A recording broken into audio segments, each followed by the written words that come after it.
going to get started for this evening. I think everybody that's coming aboard is on board. If not, we'll welcome them whenever they get here. So here's our task list for this evening. We might not do everything in that particular order. In fact, I think what I will do is review tactic review number 1 and number 2 first. Then I'm going to talk a little bit about writer immersion. Then we're going to go to data collections, where you're going to share what you're doing as your projects this semester. I think we did it last week with Dr. Shainman, and to my understanding, Heather and Lauren shared that information.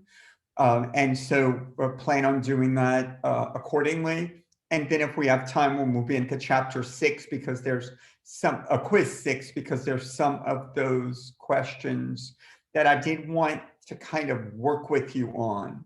So let's handle it accordingly. And we're going to start off with tactic review number 1, which I did notice that some people have not turned in yet. And it is really kind of a freebie in a lot of ways. So I do want to make sure that, why don't you pull it up right now from Moodle? So we can look at what we're talking about together. And I also want to go over with you kind of the function of the assignment, because I think that's important to understand. And of course, I can't find my. All right, here we go.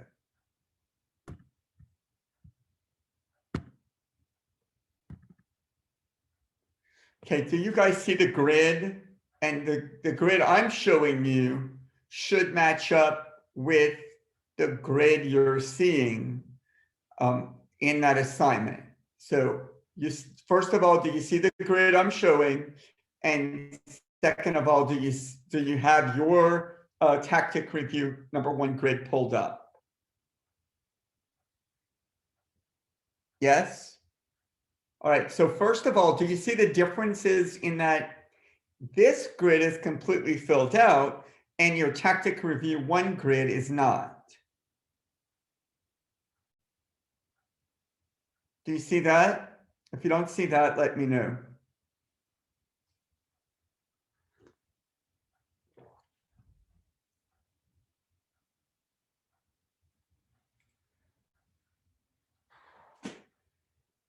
I'm waiting to hear some feedback.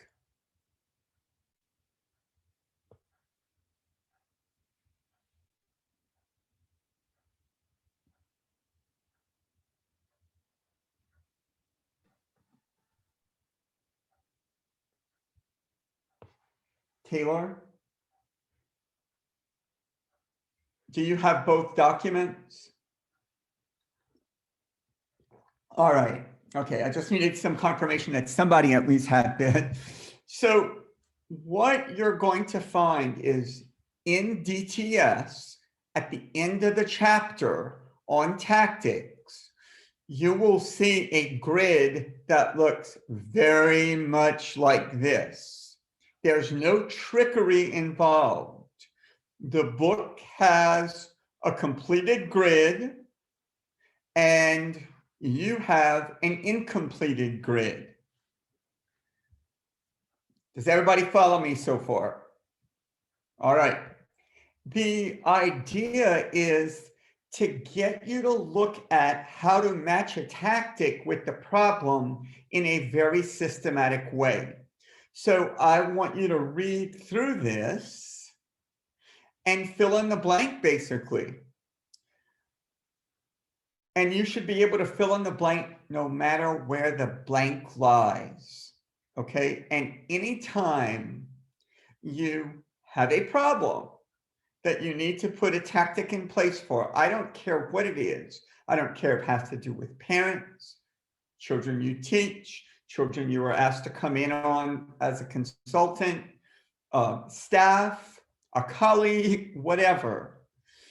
in order to professionally analyze and select a tactic, you should be able to complete this grid. Now, the devil's in the details here because it's what's behind the grid that is important, and that should be data, right? But this is how you have to think through things. And this also aligns with how you have to process a formalized data collection. So you have 4 columns. You have a potential problem. You have a potential source of that problem.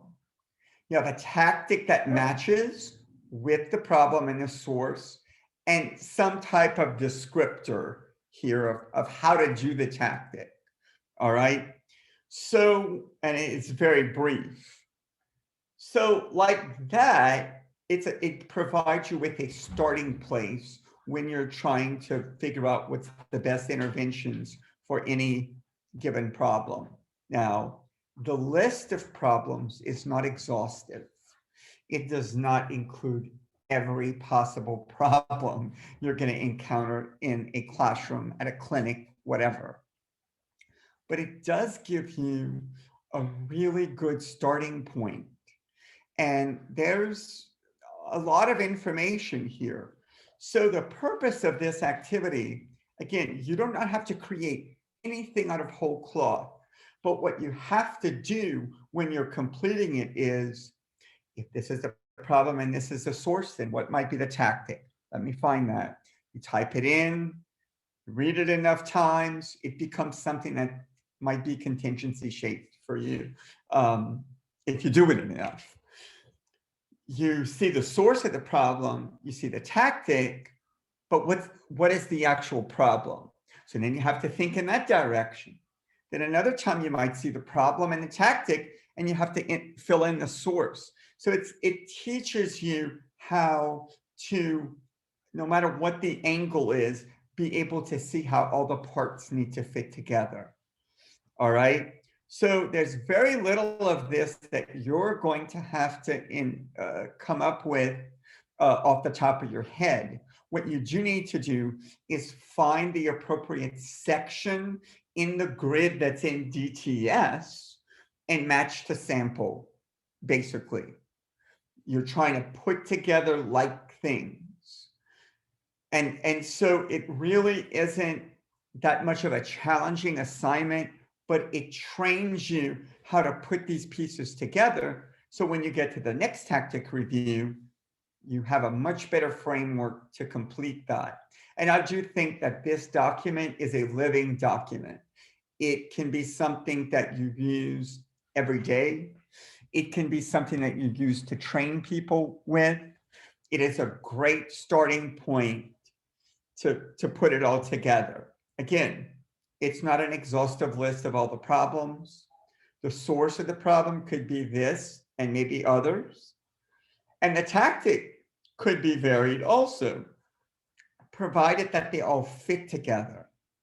And what I mean by fitting together, if you've identified the source of, identified the problem as being the child escapes from the instructional area, and the source of the problem is related to avoidance of the task, so the task is too punishing, then the tactic surely can't be a punishment procedure, okay, to try to reduce escaping. It has to match up with the source of the problem and the problem itself. That's what I want you to start thinking about. And the only way to look at that in an algorithm type of way is to make sure that what is governing your response is related to the science of behavior, not anything else, because all bets are off if that's not the case. All right, that is tactic review number 1. It is not overly challenging. And therefore, I want to field any questions. Hi, Dr. Gautreaux. Thank you for the reminder for the tactic review.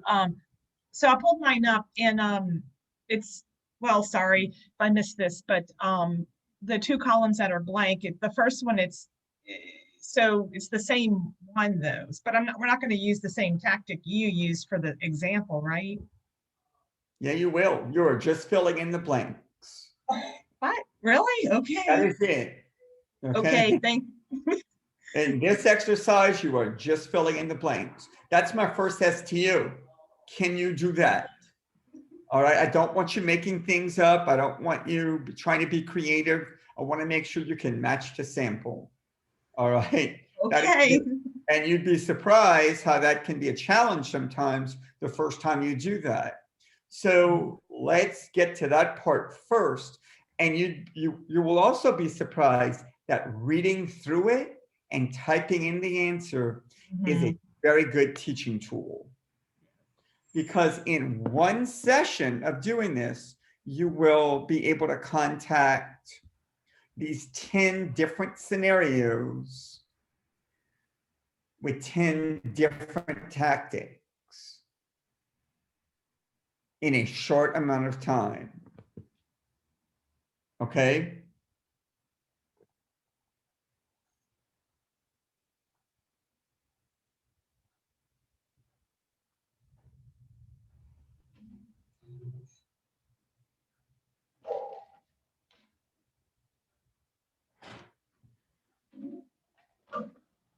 All right, any other questions about what you're seeing here and what you're meant to be doing and achieving in that tactic review?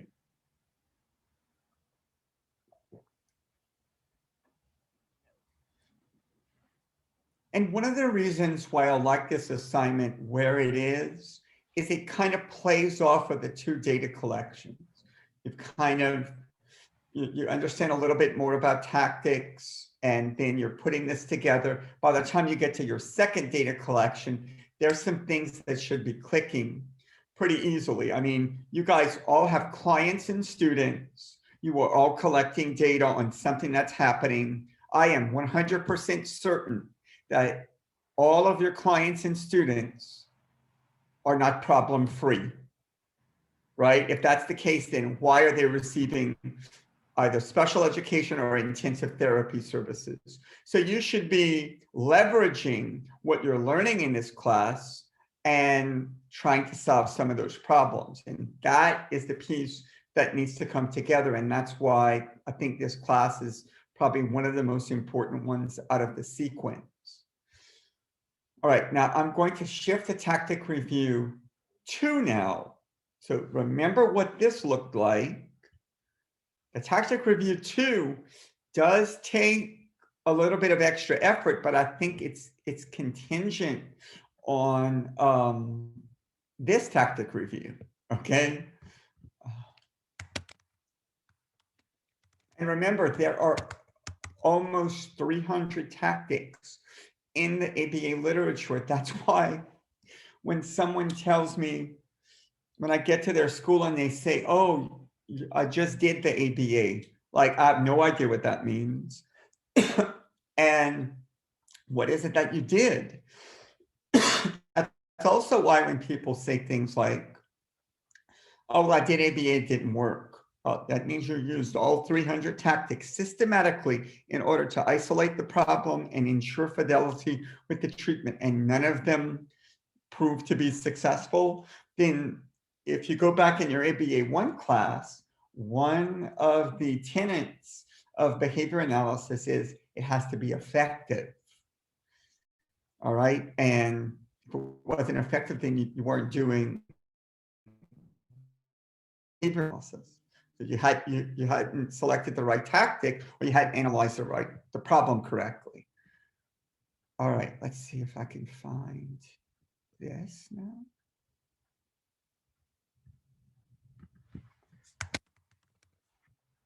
Okay, so you could pull up your next tactic review, and it's a little bit more formal. Got this. Pulls up the one for ABA 3 instead of yours. Should we explain the two different tactic reviews to our mentor before submitting them? Or are they gonna know? With your tactic reviews, you don't have to submit that to your mentor. You can just submit directly to you. They've done them all before.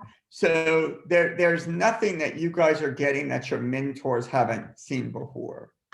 Okay? Because they've had to successfully complete those pieces to a standard in order to even serve as a mentor, in order to even get in that class. So that's never an issue, unless something would change within a semester. But for these projects, you don't have to submit it to your mentor. Is it okay if we already did? Absolutely. Because I already sent them both to her. Yeah, and got that's some perfectly feedback. fine. Okay. You can submit anything to your mentor that you'd like. I mean, it doesn't even have to be, it could be graphs that you're trying to get help with. You could submit anything to them. That's not a problem at all.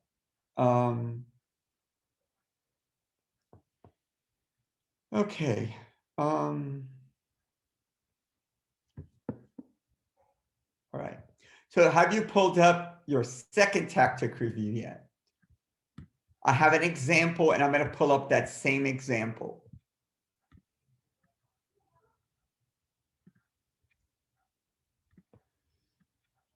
All right, here, what you have, and you can't see it because I'm not sharing it with you.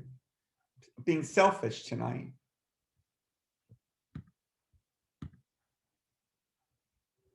Okay, so tactic review, you are taking a tactic. Where did the tactic come from?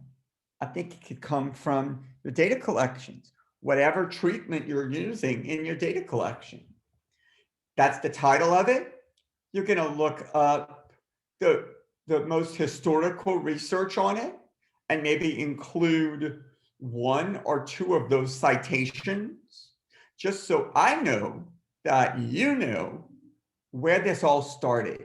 Now, look, if you're using like a token economy as your intervention, you don't have to go back to 1954 and find all of the research, but you need to be able to identify how historical has the evidence been with this tactic. The other thing that's important to understand about a seminal reference, and that's what I'm highlighting and speaking of right now, is that seminal references are the explain the tactic in the purest form before it gets bastardized or altered or modified.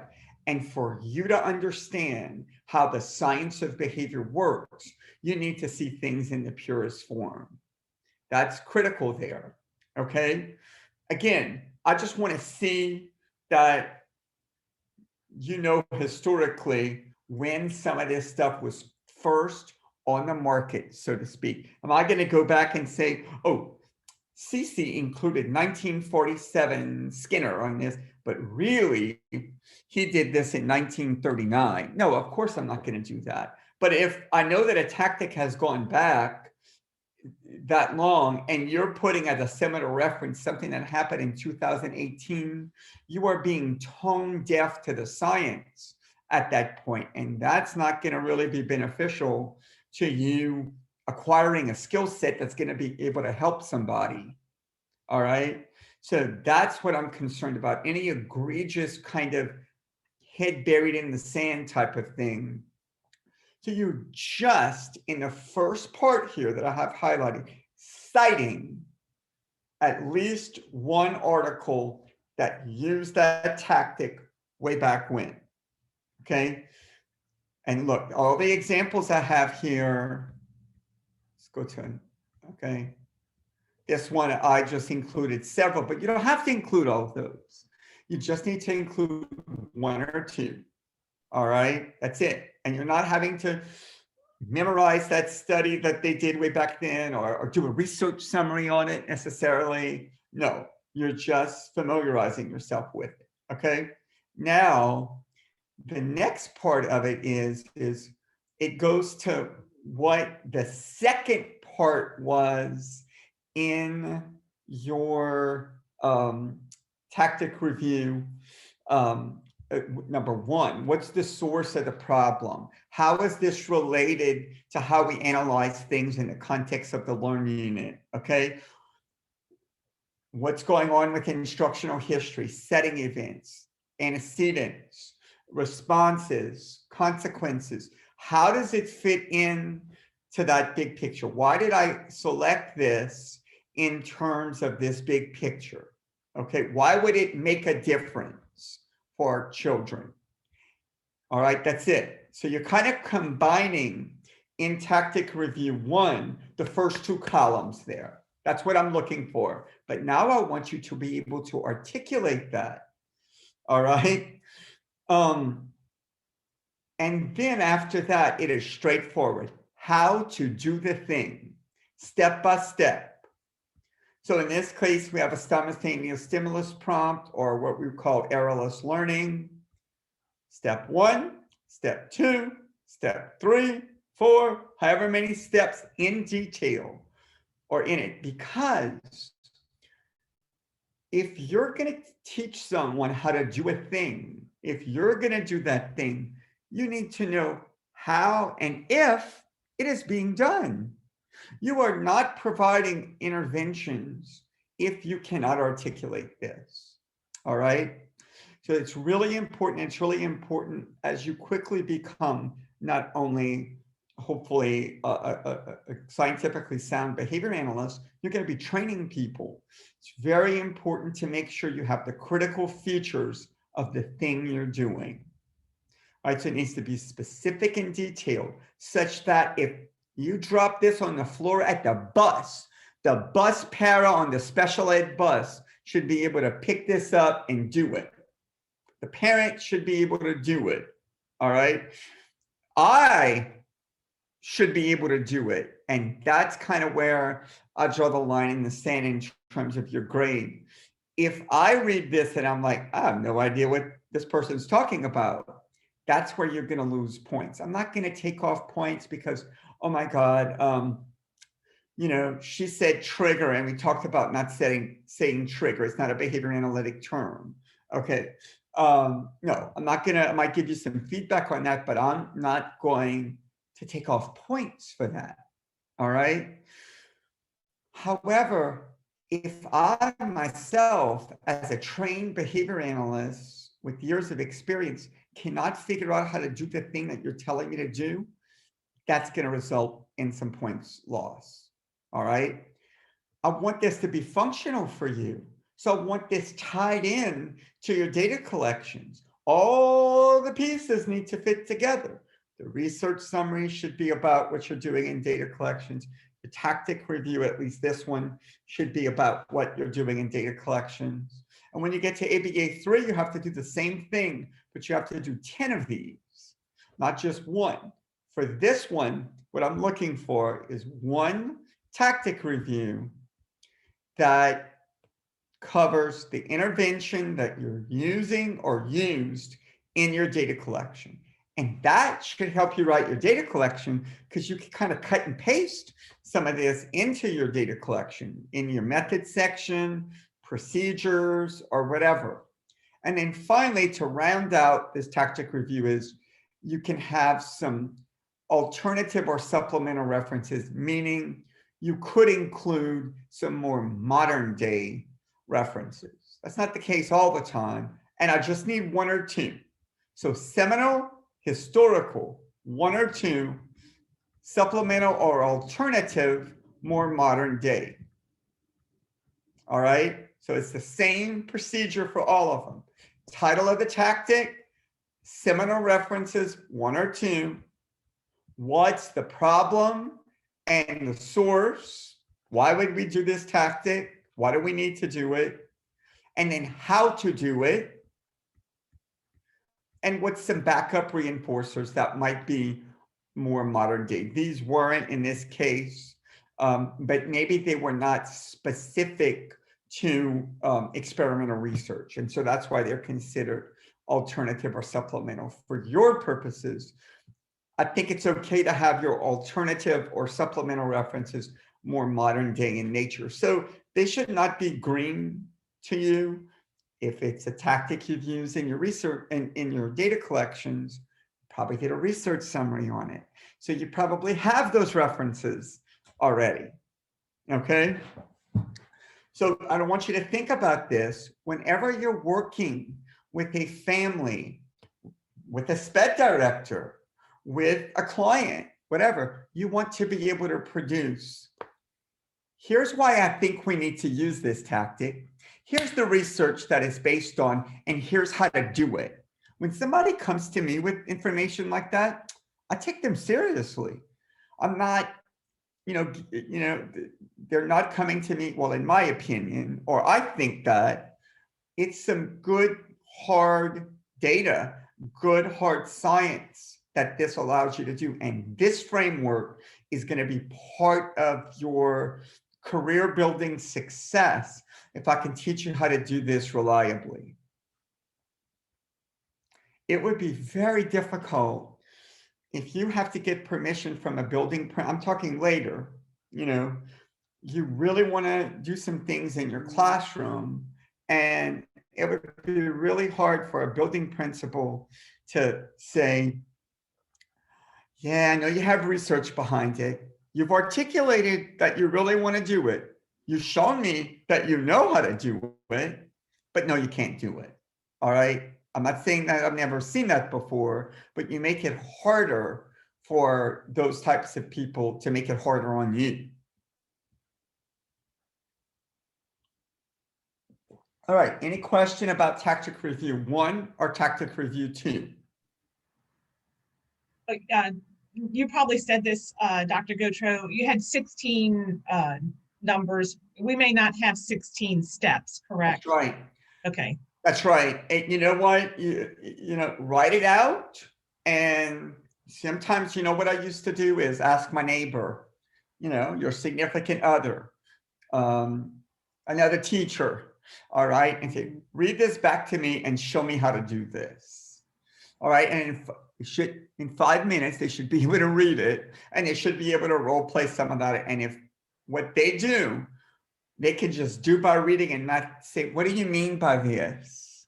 Okay, then you're pretty much in good shape. That should tell you that you wrote something that changes the behavior of the reader. Okay, we're kind of getting somewhere with this. So there are different ways to test for this. So that's why it's not about a specific number of steps. It's about what function does it have. People typically like shorter, succinct steps than a paragraph for each step, right?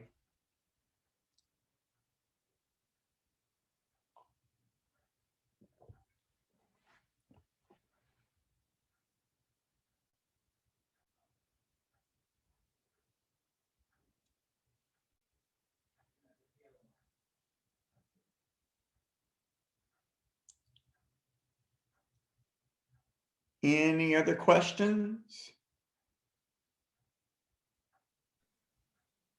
How do you know that the article you found is early enough in the Well, research to I be? did address that, Kristen. I did say I'm not going to go back and make sure that, I think that when you look at research, Kristen, at the end of every experimental article is a reference list, right? Every article ends with a set of references. They're giving you a roadmap at the end to find, and you're going to want to take maybe the earliest article from there that seems relevant to your topic and start with that. Do you understand what I'm saying?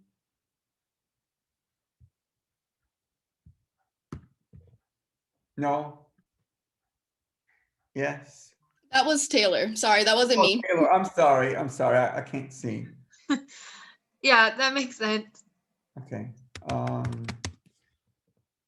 Let me try to find this for you.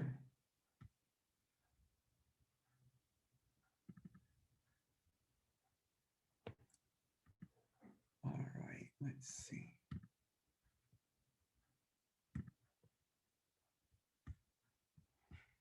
It's not a good example. on.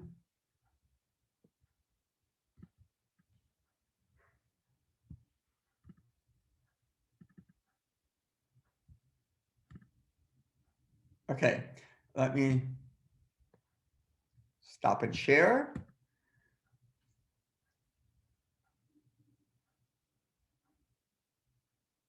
Okay, all right, and now I'll see your question, Taylor. Sorry about that. All right, let me go to this example. So one good thing, because everything follows APA format and everything's very well organized, when you find an article, let's use this one for example. All right, I'm gonna go to their reference list. And if this is the tactic I'm using, okay, let's practice.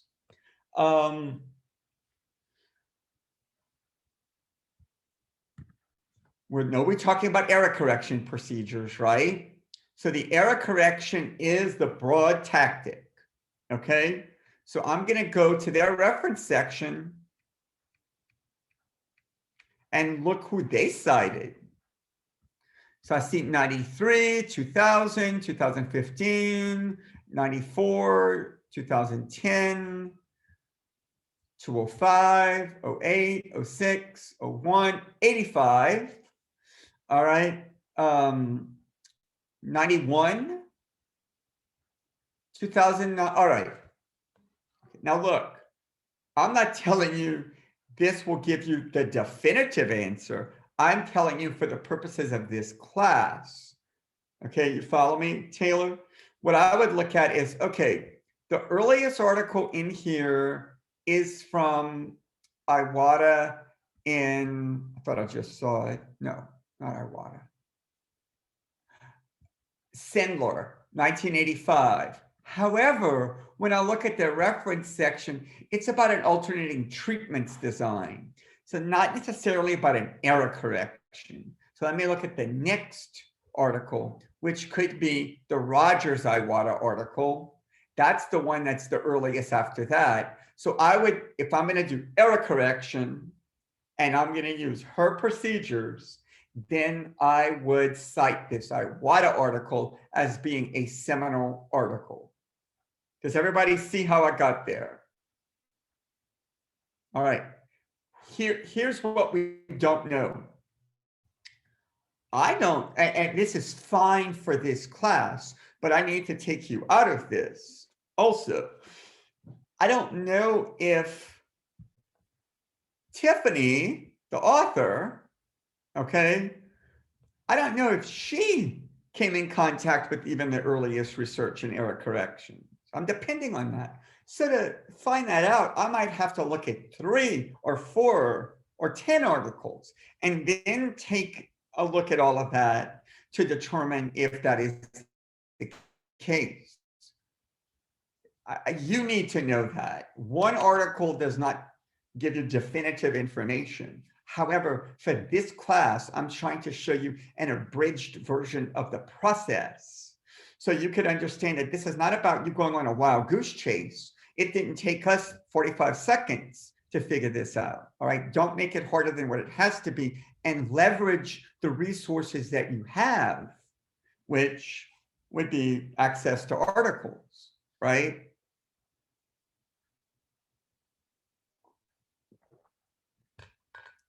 Okay, and if I'm doing this, then she would become, Kodak et al. Would become the most current research, right? Because that's the existing article that you're referencing here. So I would want to make sure that my steps come from her article. Okay, that's going to be the cleanest way to do it. You know what I get a kick out of? Look, these are all very well respected professors at their relevant universities or respective universities. Look how many of them are in this one article. 1, 2, 3, 4, 5, 6, 7, 8, 9. And then somehow I get people doing data collections and they turn in them as the sole author. And I'm thinking, how is that possible? Like no one in the world assisted you with this, gave you an idea, you weren't inspired by anyone. No one does solitary research anymore because it's not possible. So you always have to acknowledge, did you have conversations with Dr. Shanman? Did your mentor provide any valid information? Did your special ed supervisor provide you with it? I don't know, but Dr. Cohen, whom most of you all have and definitely have some influence by. So anyway, there's that. All right, so we spent, I think, considerable time on tactic review 1 and 2. But by all means, if you have an additional question, please ask me now.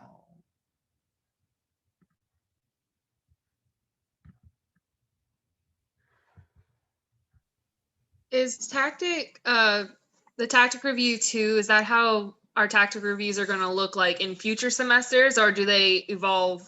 They kind of go further in depth? No, that is it. And basically, when you get to ABA 3, you're going to do this, but do 10 of them.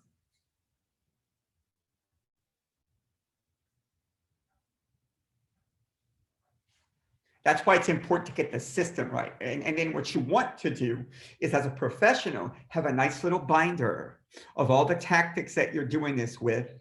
And you're going to have at your fingertips how to do almost everything at that point, right? That's the whole idea. If you've kept all your work and you're following our lead, and you're not trying to get out of assignments by doing it your own way, when you're done with this program, you should have a multitude of summaries on existing research, tactic reviews, data collections, and you really have a binder that is, you're ready to go. All right, that's your starting point, okay? All right, let's talk a little bit about writer immersion now. And let me go back to my Jamboard, and because we're gonna write a little bit. Okay, so there are several writer immersion studies out there.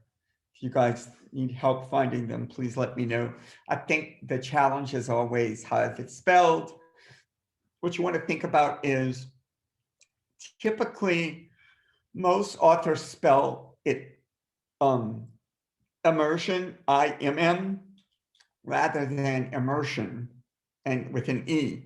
And the difference is the IM means we're immersing, but EM means something emerges. All right. And in this case, it ticks both boxes. But we're talking about an immersion strategy. And immersion is related to there ain't no way out of this. Right. So think about speaker immersion. What do you do in order to set the motivating operations for speaker immersion? When you have a child that has the cusp for vocal language. You could do speaker immersion with signing. You could do speaker immersion with a device. But most of the time it's used for vocal. What do you do to set that motivating operation? If this was their preferred item, you put it up. You get all of the preferred items out of the way. You create interrupted chains. You stand in front of doors. You actually make sure that all of their wants and needs are only delivered when they are functioning as a speaker. Again, through sign language, through PECs, through devices, or through vocal. That's how you'd handle that. And it's one of the most effective tactics. That is, I use those two tactics as someone in your position. The first time we had a kid, I was very new to this, and we had a kid that came with an evaluation where the pediatrician said the child will never speak. And I had gotten into ABA after I was a director of special ed in a school district in Texas, got into ABA after that.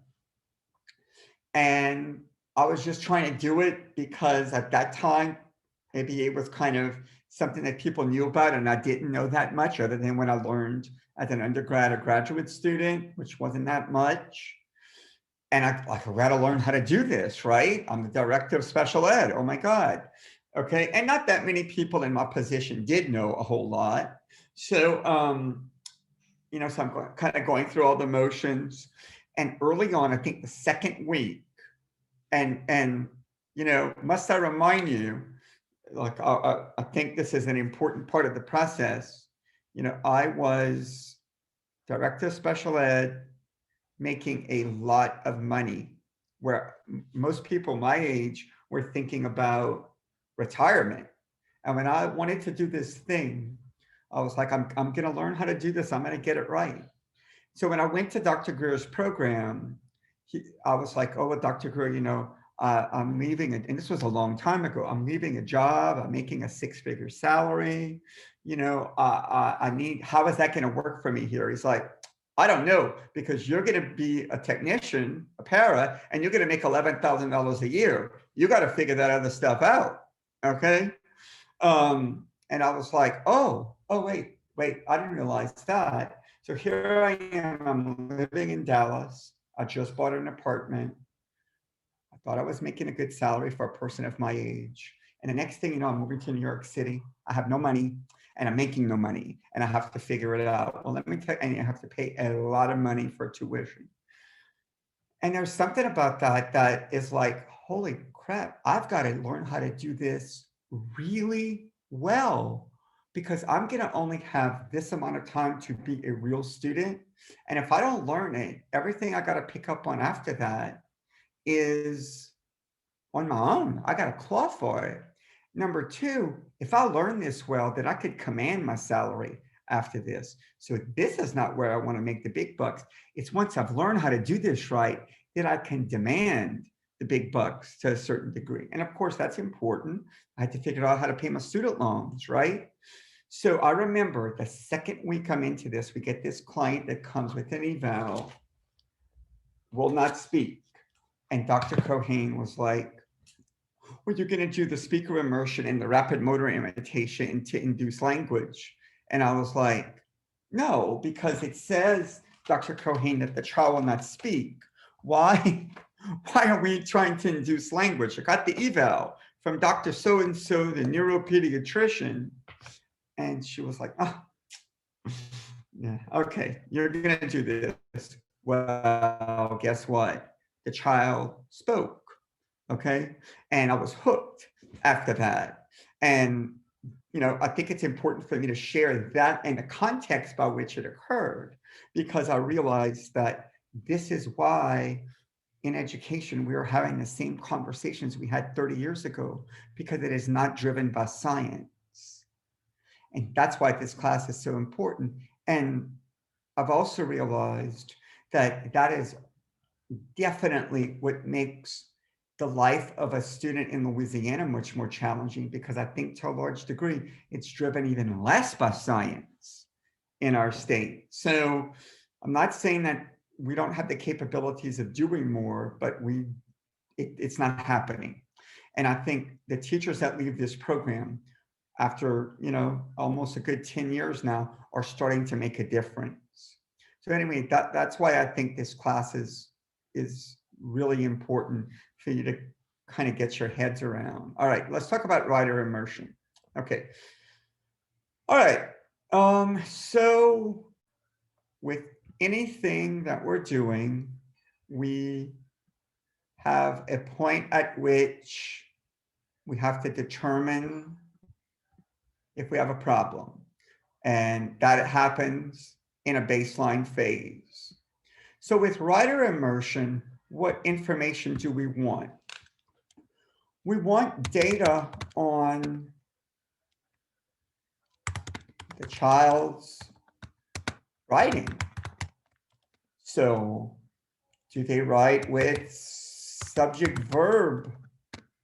I'm just putting out a few things here. Subject verb agreement. Do they write incomplete sentences? Do they write with appropriate spelling? I don't know, it doesn't matter. You could have all of the indicators that you need here. Do they write with constructed responses? Whatever it is that you need to teach. Legibly, okay, so everything you're concerned about in writing, you can have baseline data on that. That's one set of baseline data. All right. Another part of your baseline would need to be this. When I give the child a picture of something, let's say, data on how they describe how to draw a picture. When they do that, how many times do they have to write and rewrite that example in order for me, a Confederate, to draw it correctly? So this is all my baseline data. Okay, so I'm going to use this as an example. Let's say here's my sheet of paper, and you'll know that I can't draw very well. And it looks like this. And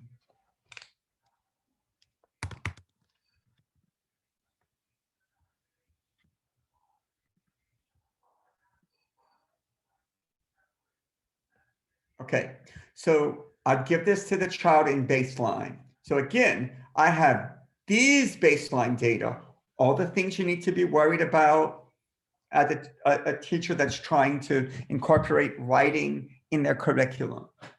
And you need this, a functional piece. This has no function, it's all structural. So here's your structural pieces, here's your functional pieces. And the reason why that this is functional is because the function of writing is to have an effect on the reader of whoever's writing that. You want to see the reader's behavior altered because of what the writer does. And there's a couple of ways we can do this, but this is one way. So when I give this to the writer, I would need the writer to say something like, put a circle in the middle of a paper, write the word blue in lowercase letters on the upper right-hand side, and a squiggly line on the upper left-hand side, and a squiggly line on the lower right-hand side. That's what I want them to write, and I want them to give that to the reader and see what they produce. Then the writer compares what they did to what the reader produced. And if there's something off, they go back to their writing and redo it until the reader gets it right. So what I'm measuring here is how many trials did it take for them to write until the reader showed the function. So I have my baseline data here on the structural pieces, and I have my baseline data here on the structural pieces. All right, everybody follow me so far? 2 pieces of baseline data. Here's my intervention, my treatment. I want to designate a certain part of the day that is designated for that all communication just happens in writing. The child writes to me, I write back to them, and it only is about writing. That's the immersion part, okay? We don't speak. It's like French immersion. It's like any other immersion strategy. We do the thing, and that is it.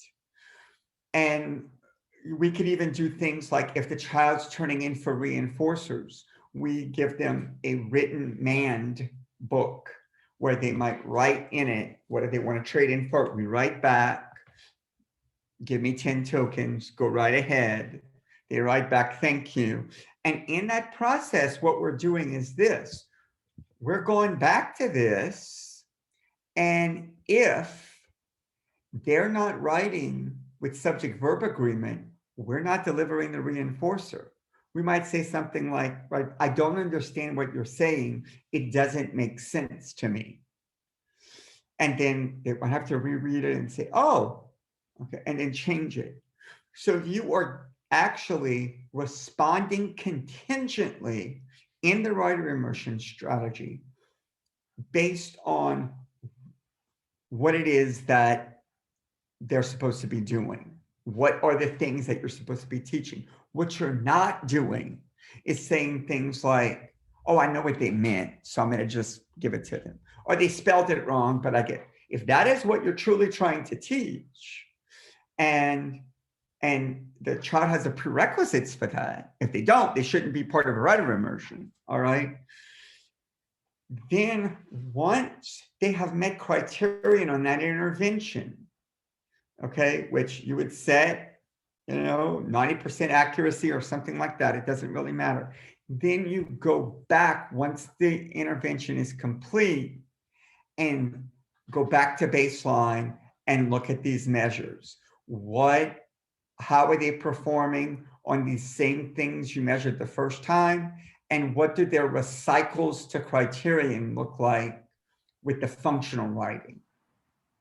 That is what you're setting up. So let me explain the marked difference between writer immersion as functional writing strategy and traditionally how we teach these pieces. When we look at structural pieces and how we typically teach them, we teach them from a very structural standpoint. Here's a subject, here's a verb. Okay, now you're gonna have, let me give you an example. You're gonna do, 10 more examples of this. You're going to match the subject with the verb, create your own subject and verb, and it's gonna all be about whether it follows that structure. You're gonna do the same thing for all these pieces that we talked about. You might teach the rules of spelling. So you're gonna teach them in a very structural way. That works for some kids for a variety of reasons, especially if you're using learn units to teach those. But if that would work for every child, none of us would have a job right now, right? So we know that for a lot of kids, it doesn't work for. And one of the reasons why is that you are teaching no function for this typography. You're teaching no function for the writer behavior, and bringing in the function and then using function for the child the entire time they're in that intervention. Everything they need in that world can be obtained through writing. Every piece of communication. I mean, we even do things like put the child on a scavenger hunt in that time period. Look under your desk, okay? And then they have to write to us, I didn't see anything. Oh, sorry, I meant look under my desk, okay? And so it is a writer function where they're reading and writing, and each party is changing their behavior as a response to someone else's writing. And that is what the writer immersion strategy is all about. So of course, the child has to have some prerequisites. Like in Kaylee's situation, I'm not sure how many of her kids would actually qualify for this tactic, because I know that she has some children in her classroom that are a little bit more impacted than what others might have. But Kayla probably has some children that could benefit from this. And I know definitely, Jessica has some children, as well as Cece. The rest of you, like Heather, I know through your career so far, you've had children that could have benefited from this, and a couple that have probably gone through some variation of writer immersion. If you have a child that when you give them a pen, they throw it down, they eat it, they stab you with it, there's some other things we need to do first before we bring in the writer immersion tactic, okay? All right, any question about this? Clearly, this was a very brief, and I tried to keep it as simple as possible. You need to read the articles, and I know at one time Cece was doing a project on this. A couple of others have reached out about it, And it was also one of the topics that we were supposed to cover today. So I felt compelled to have to do that in tonight's class. Any questions, comments? I can't see the chat right now. Could this start more basic, like just with Yeah. like 1 to 2 words and then Yeah. move up Oh, to yeah. phrases? Okay. Again, right here, you might have just that. Okay, it might be just subject verb. You know what we sometimes do with this is it's almost like a fill in the blank. You could have more written and they could just fill in the blank. Right. I ran it this way before, but I've never done it more in a more basic fashion. Yeah. And I think it's always challenging whenever you do something at a higher level or a lower level. It's always more challenging, right? But the utility is still the same, the functions still the same, right? With kids that are not even writing their names, when I just try to work with them on written mans, I'll just make them put a mark on a piece of paper. Oh, you signed it. Now you get your toy. And they start seeing the function of writing. Writing is very laborious, right? You have to physically emit some effort and you have to think at the same time. So you're doing speaker as own listener, you're editing, and you're emitting a physical response. That's why teaching just by structure, you're harboring, the individual is harboring all of these issues. And the Common Core doesn't teach you how to address that.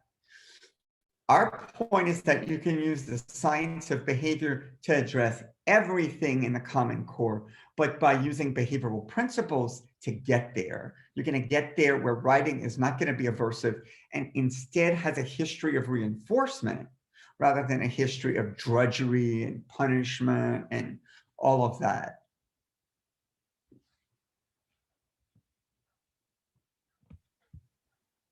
When you're in those periods of writer immersion where everything is completely written communication, how do you address vocal behavior if it does occur, or like vocal stereotypy if you're in that time that's dedicated just to written communication? With vocal stereotypy, you have to watch out a little bit because it might be that it's not appropriate for the child. That the tactic's not appropriate for the child. Okay, if it's that excessive, there's something else we need to talk about. However, I do see a lot of children who have gone through successful interventions with stereotypy and vocal stereotypy, and it still exists. But it's infrequent. And if that occurs during the writer immersion time, you could just write back. You know, you can say those things during your quiet time, during your tailored time, or whatever you're going to call it. Right now, you need to do this, or something to that effect. Okay, you shape it that way. You start thinking about, well, what is it that I would tell them? Hopefully, you're not telling them too much. I don't think those strategies are very useful. But you want to start committing that to paper to start off with. Okay. But if it's excessive, you're going to be it's kind of like this. Every tactic you employ, you're walking a tightrope. And then when you get this vocal stereotypy thrown on, you're walking a tightrope blindfolded. And then when other things start, you're walking a tightrope blindfolded with a 10-pound weight on your back. Okay, so the more they bring to the table in terms of challenges, the more you have to ask yourself if they're a good candidate for this tactic, because maybe there are some precursor or prerequisites that they don't have. You need some instructional control. You need quite a bit. But I do think earlier versions of it, like Heather was saying, prevents writing to become a punisher. And that's really what you're like, you know, no spelling words 5 times. You know, think about, you know, that has always been used as a tactic, like in detention and stuff like that, right? That is not a very reinforcing tactic. but most of our kids are not taught the function. And as soon as they see that there's a way to affect the behavior of the reader, it's uplifting in a lot of ways. And it's another way that they can communicate. Most of us can communicate in many modalities. Most of us, with few exceptions, don't have temper tantrums all day long, because we can communicate things. We might have a nuanced version of that, but we're probably not tearing down the classroom and rolling on the floor. Okay. So, we've got to get them there. And I think that this is helpful. It is not magic, but it definitely changes the source of reinforcement for the child. Okay. All right. Well, we do need to shift, and we have a little bit of time left. Let's see. We covered data collect. Oh, I'm sorry. We did not cover that. No.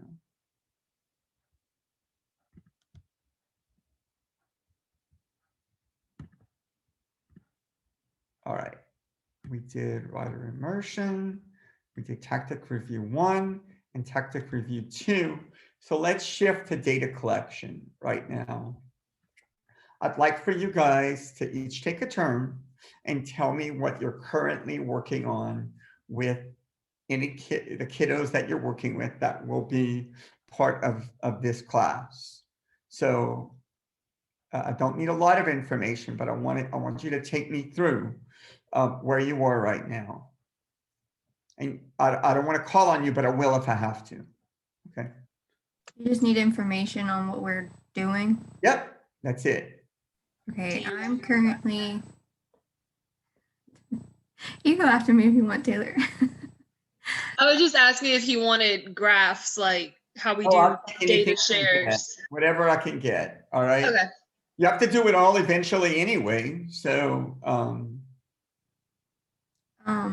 With one client, I'm currently working on intensive tact to increase mands and tacts tell for. us a little bit about the client.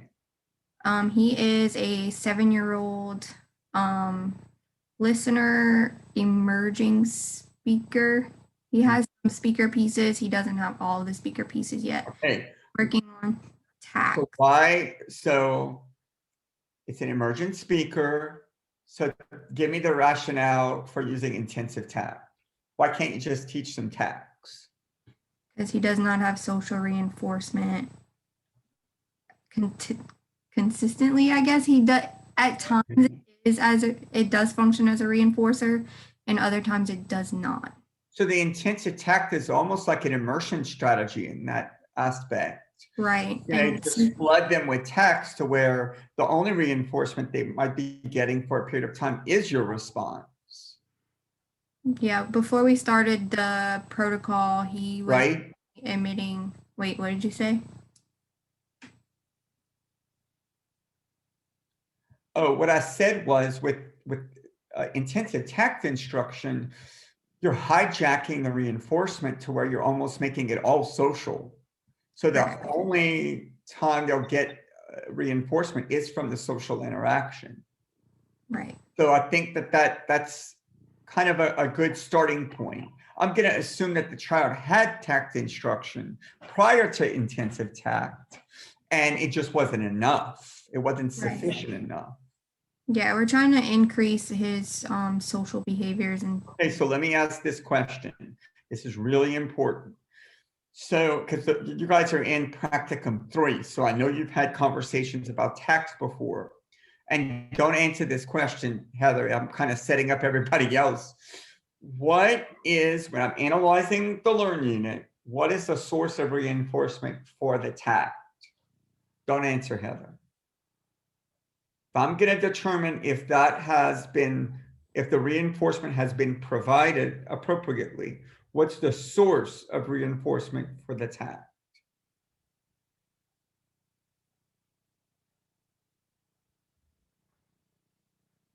Taylor, you can answer. You're not Heather. Okay. The social aspect of it, the social praise or correction. The function of a tact is to recruit social interaction. And think about when you're riding in a car with people, right? And you notice things and you talk about them. If people would not respond, you would stop tacting the things in your environment, right? That's why a tact is not, to start off with, not just labeling things. When you're learning the tact operant, what forms the operant is the social response. And that's why if you're just teaching a child to go phone, calculator, pillbox, birthday button, pin, you're just teaching a label, you're not teaching the function, and there's no tact right there. You're just labeling things. All right. So, and that's why also when a child tacts correctly, we don't want to deliver a token or an edible, because then the tact becomes a demand for the token or the edible. And that is going to deteriorate or be a barrier for social reinforcement. And look, Cece, you can do this with high school students. What we used to do with our high school students is, like in science class, for example, we used to have them tact all of the equipment they're going to need for an experiment, right? We used to do that in resource classrooms, because a lot of times the science lab teacher would say, they're not fluent when it's time to get in the lab. I'm having to prompt them. They're falling behind. So we'd go through the attack program and they, Bunsen burner, and we'd say, yeah, that's kind of like, a stove. And, we'd have responses like that, and we'd engage in a conversation. And we could always tell if they were serving as tacts, meaning when they get back to the lab, are they going to be able to find the equipment and would refer to them correctly? And so at that level, it was really important for us to engage with them. We weren't saying things like, Bunsen burner, good job, little boy, saying it's a Bunsen burner. No, we were engaging as we would with high school students. And again, you want to do this with all of your learners who maybe need to shore up the social component, and B, need to learn what certain things are called, right? We used to do this heavily. In fact, this is where we first developed intensive tact instruction. In my classroom, middle school,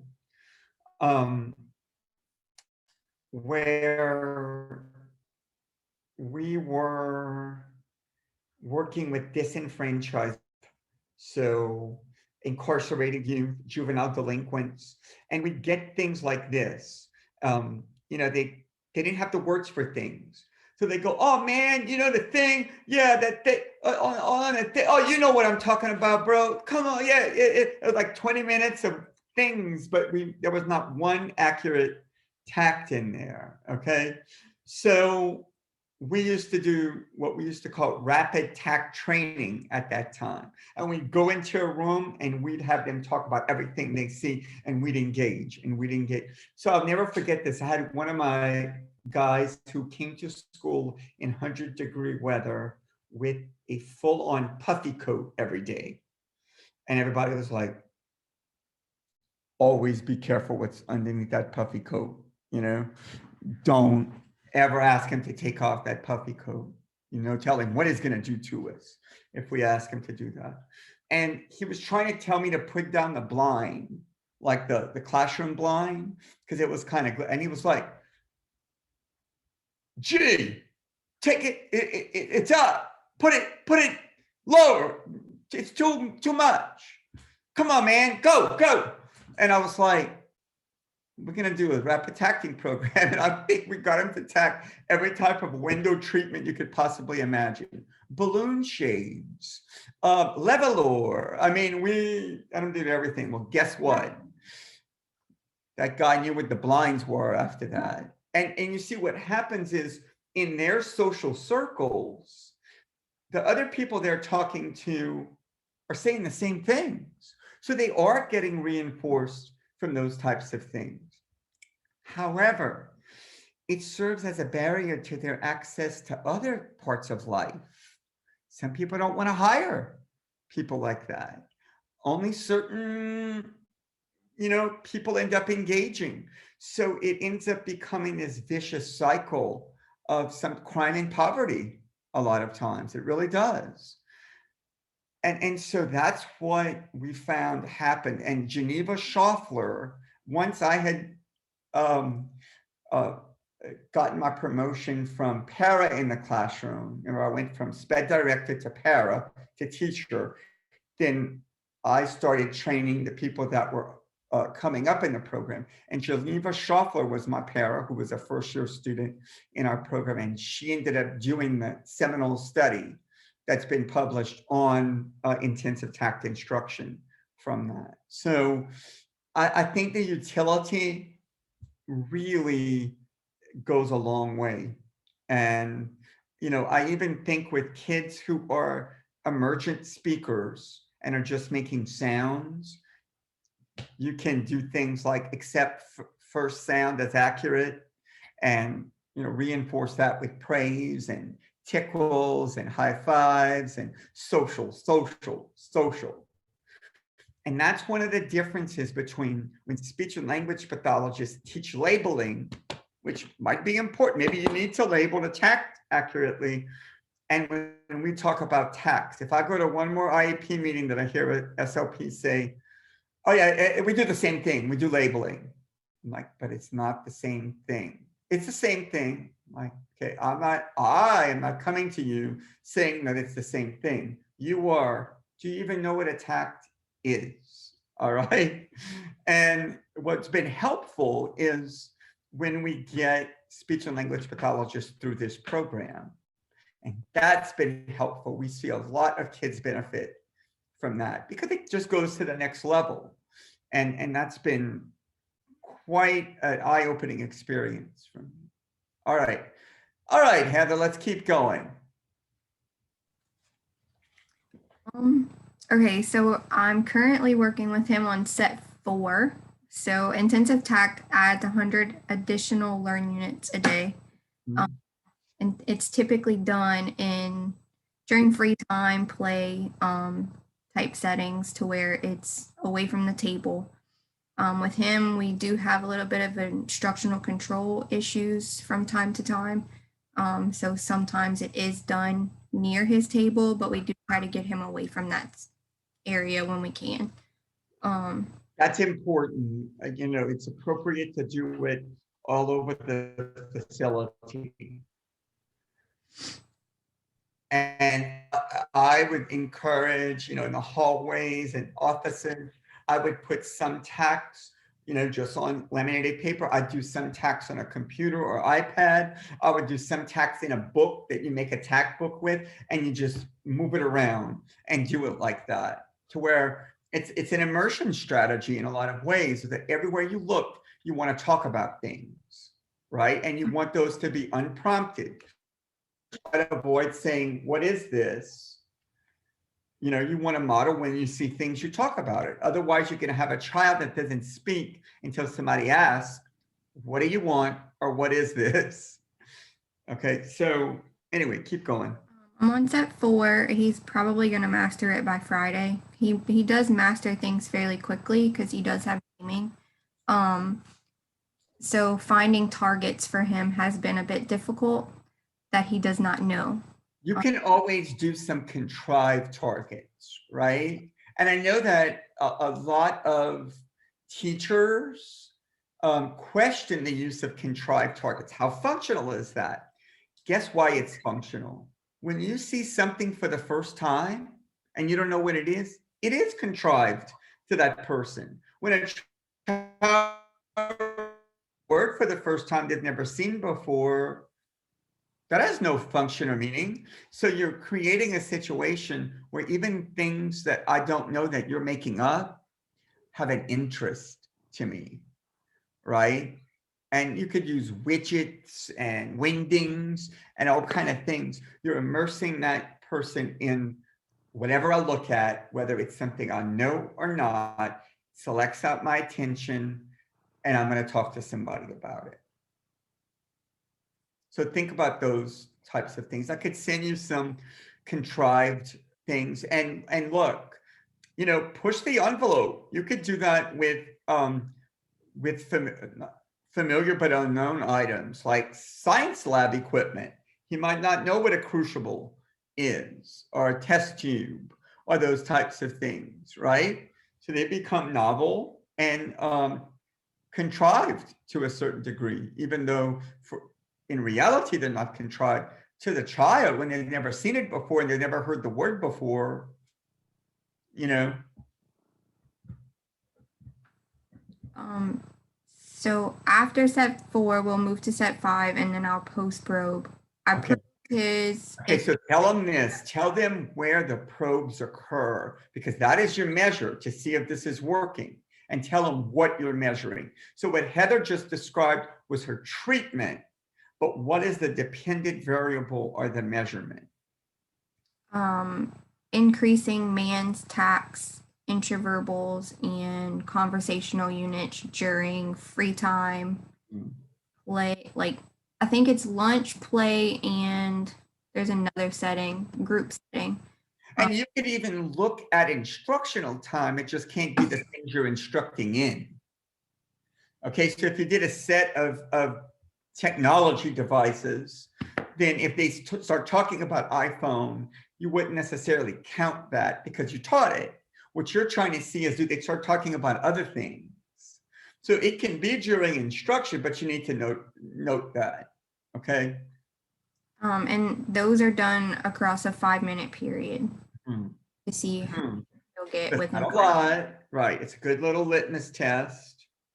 Very good. So when you look at the tactic review, if you were going to put it all together in a grid, the problem is that the child does not have those verbal operants in free play settings or independent setting or whatever. The source of the problem is the social reinforcement might be missing for that. You're giving him that through that intensive tact instruction, and then you're going back to see if now that has been a part of their instructional history so much that they're starting to emit that language in those environments to recruit social interaction. It actually is very beneficial to see if a child's going to benefit from inclusive education, because if there's no social reinforcement, meaning the kid could care less about the other kids in the classroom, they're not going to benefit from inclusive education. We could want that or think that it's a lofty goal, but it's not going to be very helpful. Okay. All right, let's let someone else share kind of what Heather just shared, but whatever they're doing. I'll take a shot at it, Dr. Grant. Sure. So my student client, it has all of the pre-verbal foundations except C2 correspondence, and we are working on listener speaker skills for right now, particularly with this project working on her manned repertoire. So through I'm laughing about it because data collection 1 and data collection 2 actually fed into each other, because I tried doing way too many things at one time for data collection 1.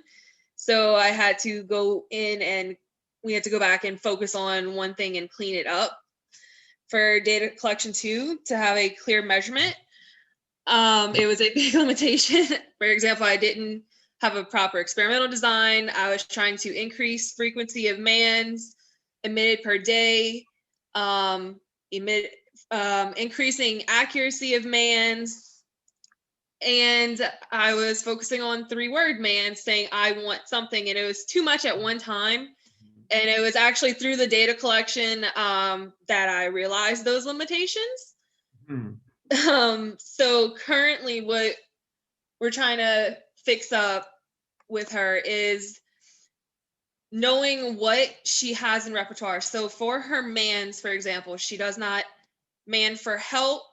She does not man for termination, does not man for a turn, does not man for information. So those focusing on the 3-word man of I want something or I need something, those conditions need to be excluded because those aren't in rep. It affects the data significantly. We can't expect her to say I need help when just saying help when she does need help does not occur. That's right. But stuff like manding for reinforcers, manding for food, that is, or manding for materials that she might need. She won't say I need help, but if she needs the color and crayons aren't present, she say I want crayons. Those conditions, focusing on, instead of saying crayons or paper or coloring, I want to color, I want coloring, I want the iPad. So that's where the second data collection is going. We had to introduce a vocal verbal prompt of tell me the whole thing.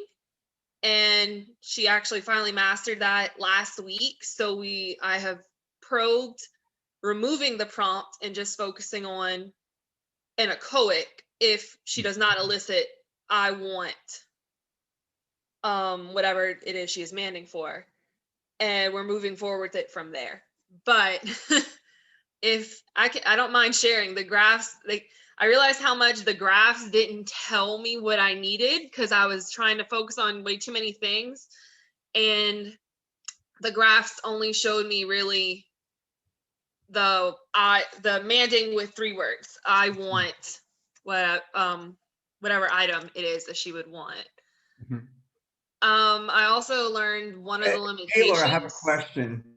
For things like help or stop, how are you setting up the motivating operation with that? Are you in, because to me, that's where the intervention lies. If she's not doing those things reliably, the intervention, again, I'm thinking about the tactic grid now, the intervention needs to be related to teaching her the motivating operations. Excuse me. Meaning that if she's playing with a puzzle, right, you want to, make some pieces disappear and see when she gets to a certain point, immediately give her the echoic for help, and then you provide the puzzle. Okay. So you want to think about the motivating operation to say help, right? Like setting a fire in someone's house. Maybe they're going to ask for help, right? Now, you're not going to do that, of course, but you get what I'm saying. You want to create environmental changes that will occasion a very egregious example for help. Like get her favorite beverage and put it in some type of sippy or whatever, I don't know, but make sure the cup is very, very tight, okay? And it can't come out or something. So little things like that. Take her favorite snack and put it in something that's somewhere else. And she really needs an immersion of motivating operations. And you want to do that first. One of the things I've also noticed with her, whenever she does need assistance, she'll just look to you, but she won't vocally say. She'll look and why do you like, think what? That's the case? We have a behavior that you've identified as something that she's using to navigate the environment. Her mand is the look. So why is that the case? What might be the reason why?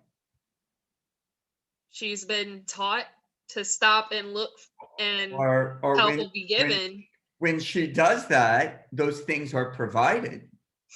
So the consequence always selects out the behavior. So you're getting what you see on the front side because there's been enough history she has on the back side of that functioning for her. Okay. It didn't fall from the sky.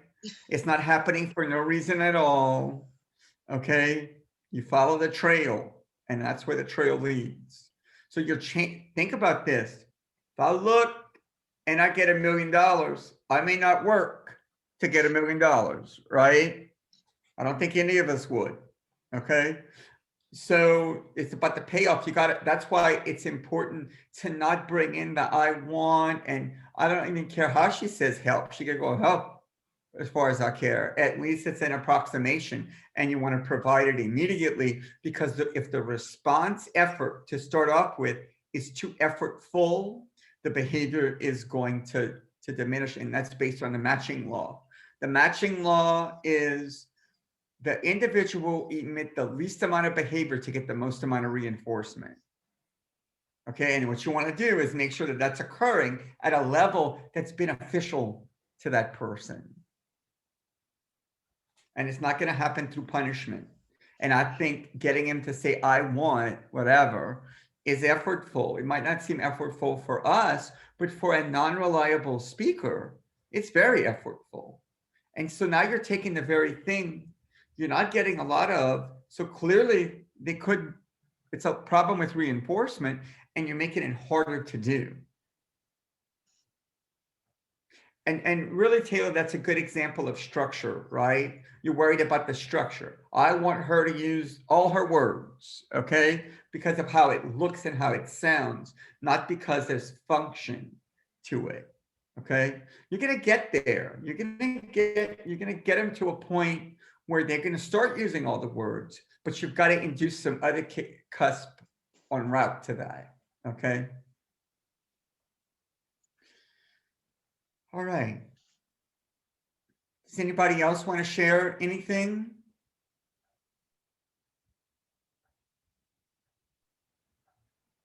Which would lead me to believe that everything's fine.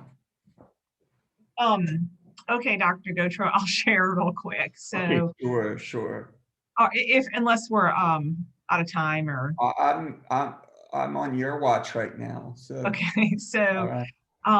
So I work with high school students, and one of my students is an 18-year-old student with autism, and he has advanced verbal capabilities and communication skills, with the exception of independent requesting or mandating for help or support with particular math problems. Okay. And so yeah, so I have it here. Let's see. I did You should be able to share something if you'd like. oh, all right, let's see. I gave everybody the capability to do that. I don't know what y'all see right now. So let's see. Okay, something's happening. Okay, there we go. Oh, now we see your computer. All right. So this was actually my first data analysis. All right. So, yeah, anyway, I did this a few weeks ago, but the student had recurring failing grades in math, and observational and grade data indicated that the student lacked independent requesting for help. So,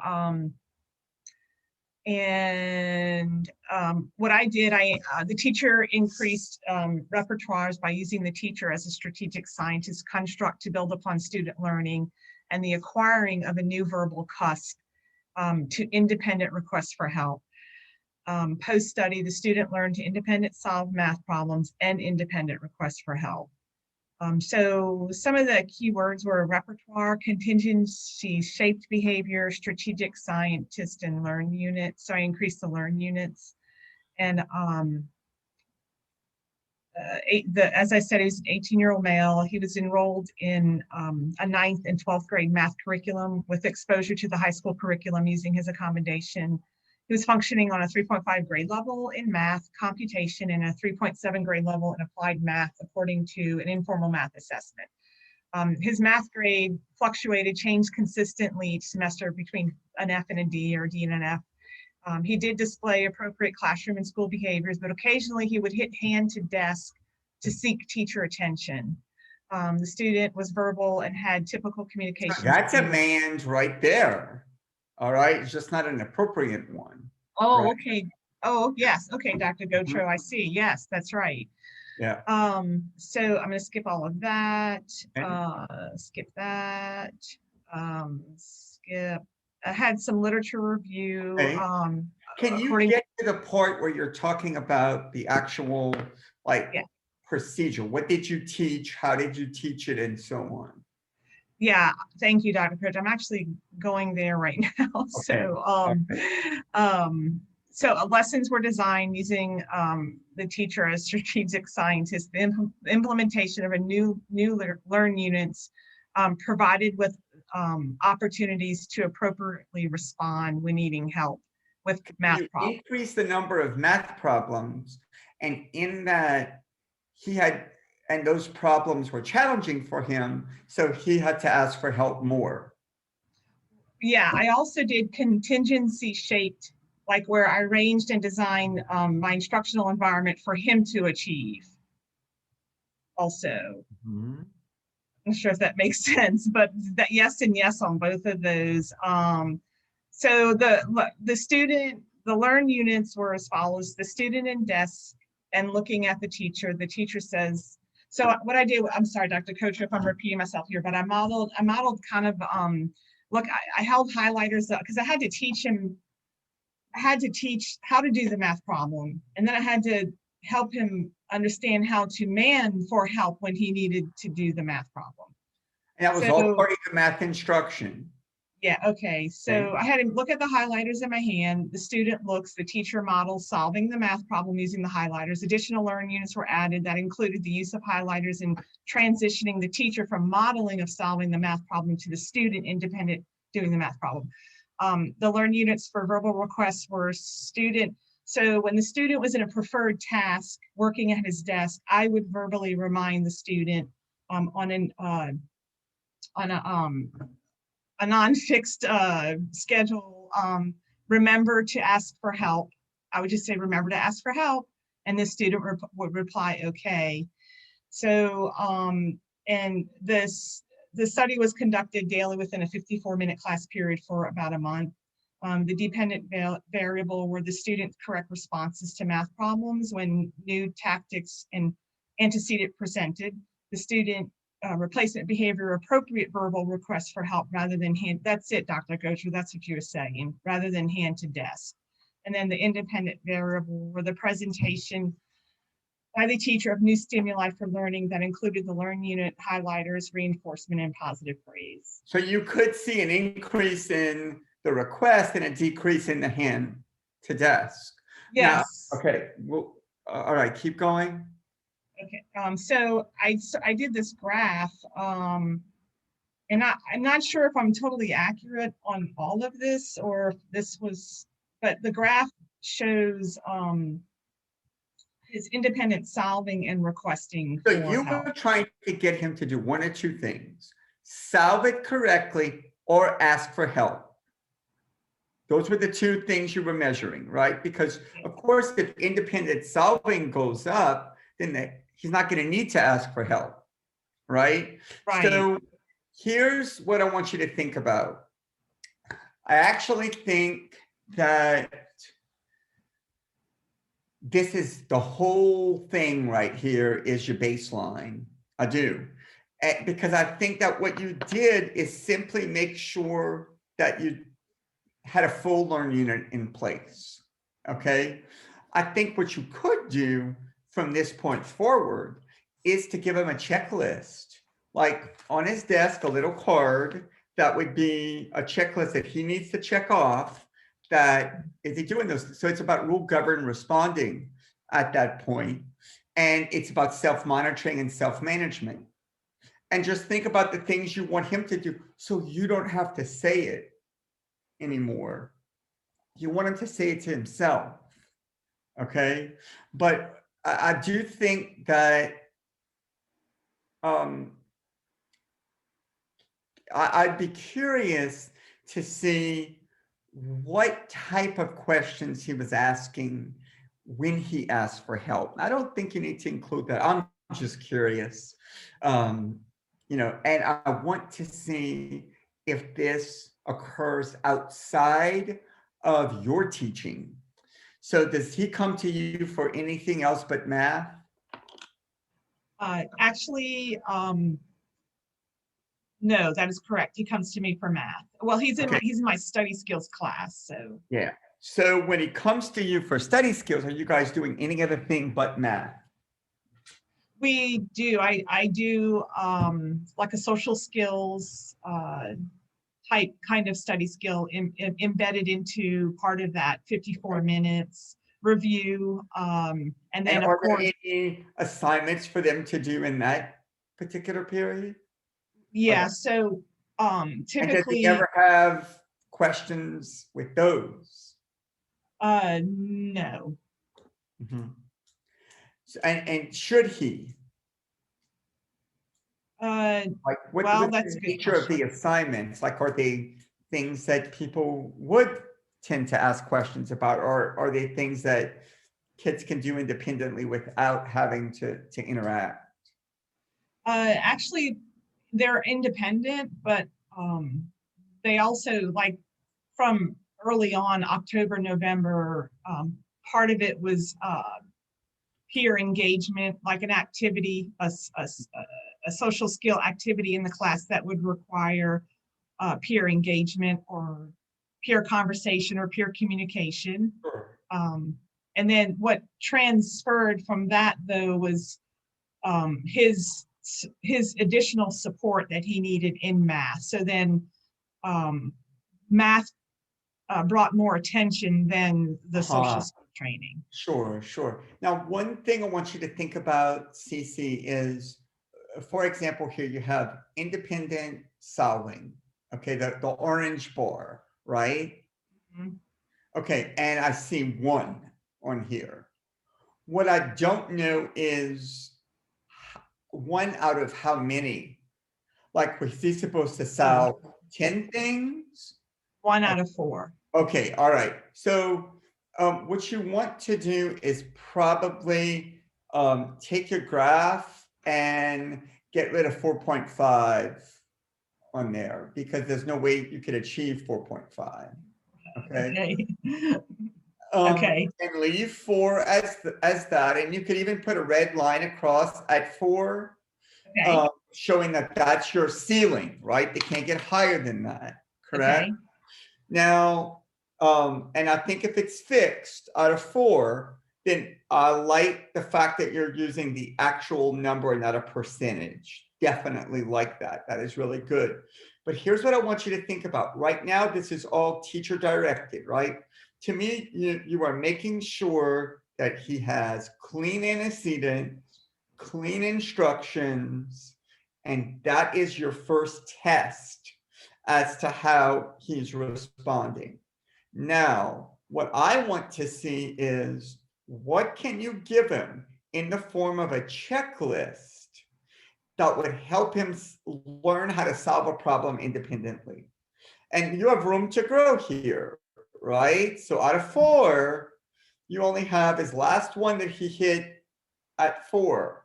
Even though it won't be a perfectly clean experimental design, from this point forward, I think you can see what the checklist might involve, which, okay?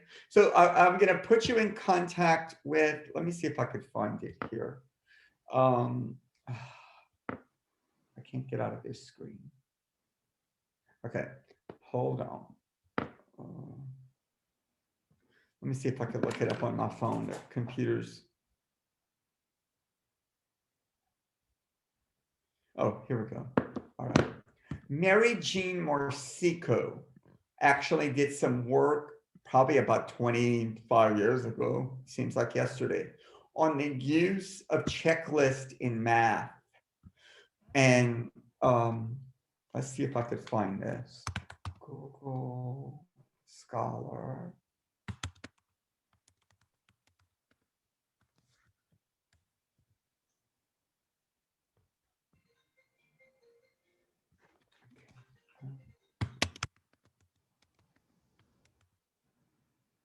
If we're having a bit of lightning and weather kind of more on the severe side, if I lose you here with the electricity, Dr. Gotro. Okay, I got it. Okay, I think this would be a great study for you to look at. It's a little lengthy, but she actually looked for textual stimulus control of independent math performance and generalization to reading.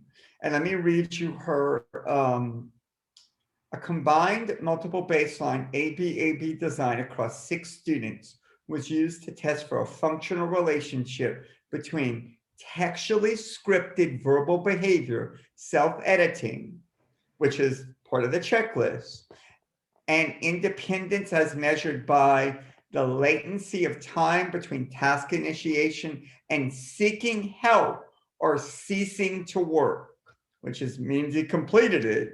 Okay, I think it's just so appropriate for what you're doing. So I think it would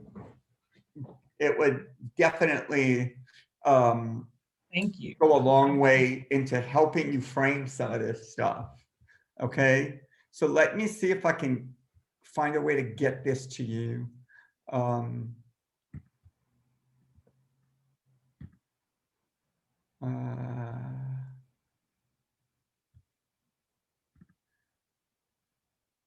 Okay, wait, let me see if I can copy and paste that.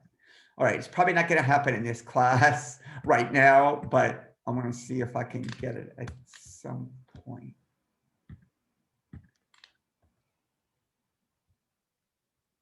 A lot of citations for it, but it's an older article.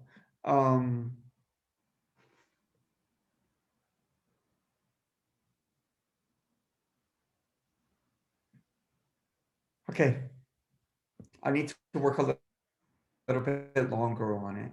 All right.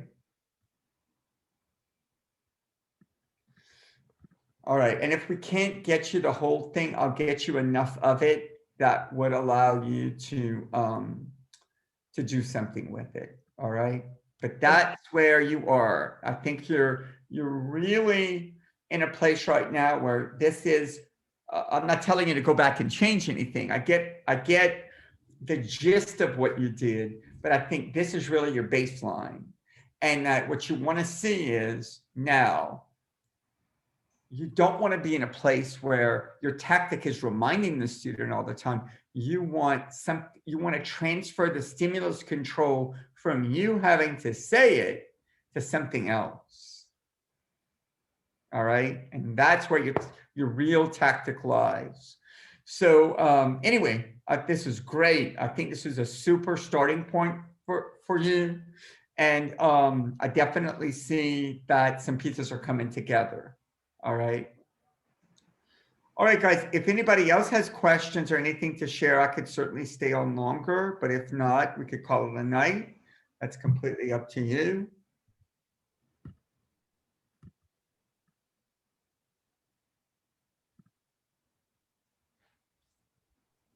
For our third data collection, does it have to be, can it be on something completely different than data collection? Okay. It can, because it's possible that you could have solved this problem. So it doesn't pay for you to keep, digging in the well, so to speak. I think I remember y'all talking about it being it could be an extension or it could have been something different, but I just want to make sure. Yeah. Okay, thanks. Just keep going. Again, you got kids, you got problems, you got data. That's all you need. Okay. Project 3 is the poster project, right? Or any of what's the poster project exactly? The poster, you guys all came out of ABA 1, right? So in ABA 1, the poster was your project turned into a poster format, which is really important to understand what that format is. So in this particular class, the same thing, you simply want to take the best that you did this semester and turn it into a poster. So you could kill 2 birds with 1 stone, and that could be your third data collection. That's also your poster. But it might not be.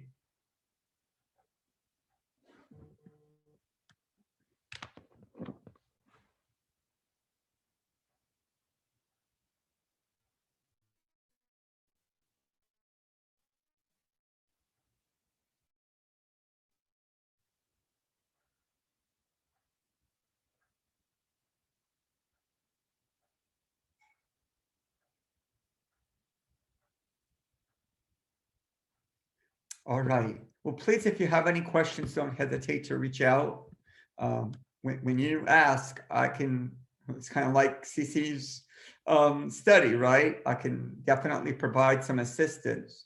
I mean, it didn't take that long for me to get CC the right connection with the right piece of research, you know?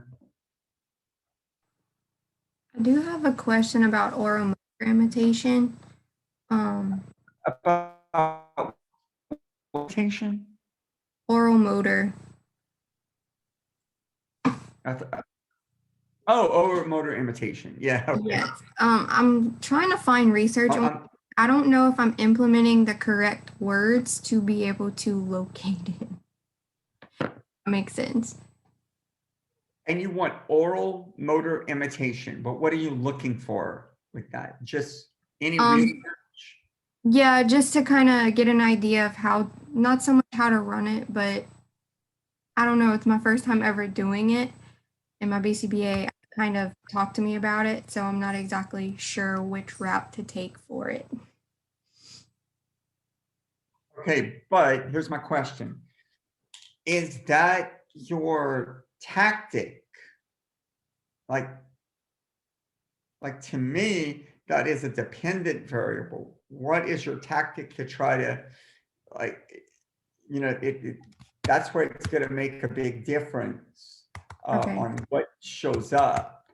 Hold on, let me get to the Nichols library.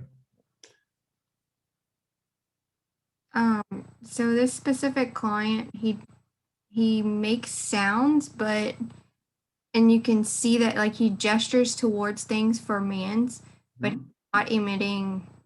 He's only 3, but he's only emitting beginner sounds, and then it's like a long sound after it.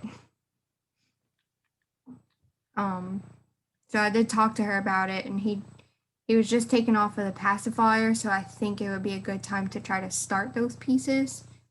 Well, you know that auditory matching would definitely be helpful. Okay.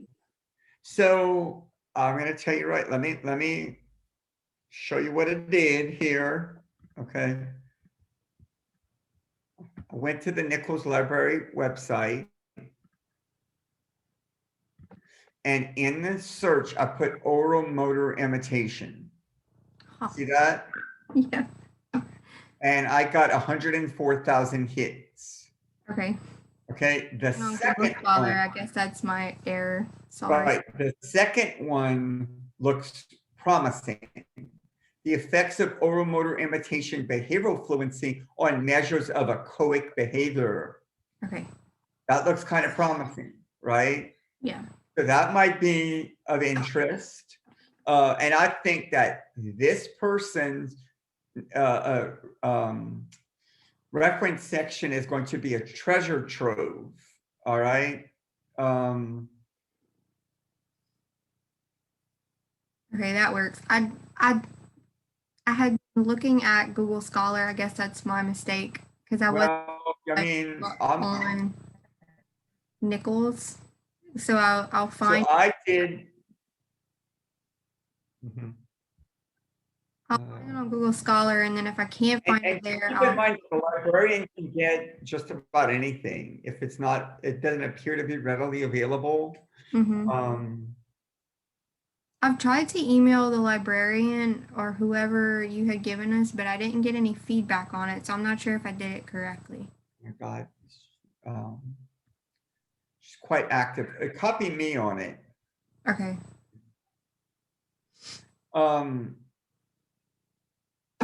Okay, just try with that, and let's see where we go. Okay. Thank you. All right.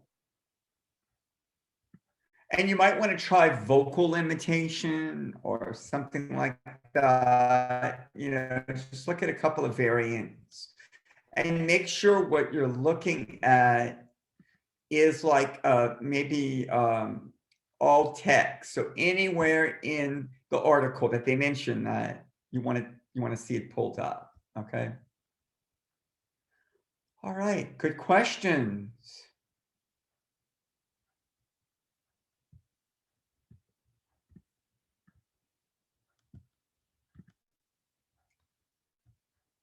All right, well, people have a good night. If you have any questions, please don't hesitate to respond. Take advantage of these last few weeks. It's going to be rough, but just double down and get her done. All right. Have a good night.